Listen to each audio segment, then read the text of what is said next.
લખમાં મહત્વપૂર્ણ સમાચારથી બુલેટિનની શરૂઆત કરીશું। મોટા સમાચાર મળી રહ્યા છે ભોપાલથી। ભોપાલના ગોવિંદપુરા વિસ્તારમાં ભીષણ આગ લાગ્યા હોવાની ઘટના હાલ પ્રકાશમાં આવી રહી છે। આ દ્રશ્યો સામે આવી રહ્યા છે, તસવીરો સામે આવી રહી છે। ઔદ્યોગિક ક્ષેત્રમાં આગ લાગતાની સાથે જ ધુમાડાના ગોટે ગોટા જોવા મળ્યા। આગ લાગતાની સાથે જ અફરાતફરીનો માહોલ પણ સમગ્ર પંથકમાં જોવા મળી રહ્યો છે। વિસ્તારમાં અફરાતફરીનો માહોલ દોડધામ સાથે જ ઘટનાને પગલે ફાયરની ટીમ આગ બુઝાવવાની કામગીરી હાથ ધરી રહી છે। ઘટના સ્થળે ફાયર વિભાગ પહોંચી ચૂક્યો છે।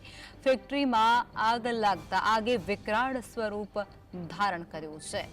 આ સાથે ભોપાલના ગોવિંદપુરા વિસ્તારના આ દ્રશ્યો સામે આવી રહ્યા છે। વિકરાળ આગ લાગી હોવાની ઘટના, આગના ધુમાડાના ગોટે ગોટા છે તે પણ દૂર દૂર સુધી જોવા મળી રહ્યા છે। ઔદ્યોગિક ક્ષેત્રમાં આગ લાગતાની સાથે જ ધુમાડો વધુ જોવા મળ્યો। આગ લાગતાની સાથે જ અફરાતફરીનો માહોલ પણ સમગ્ર વિસ્તારમાં જોવા મળી રહ્યો છે। આ સાથે જ ફાયર વિભાગ પણ ઘટના સ્થળે પહોંચી ચૂક્યું છે। ઘટનાને પગલે ફાયરને જાણકારી મળતાની સાથે જ તેની ટીમ આગ બુઝાવવાની કામગીરીમાં જોતરાઈ ચૂકી છે અને ફેક્ટરીમાં આગ લાગતાની સાથે જ આગે વિકરાળ સ્વરૂપ ધારણ કર્યું છે।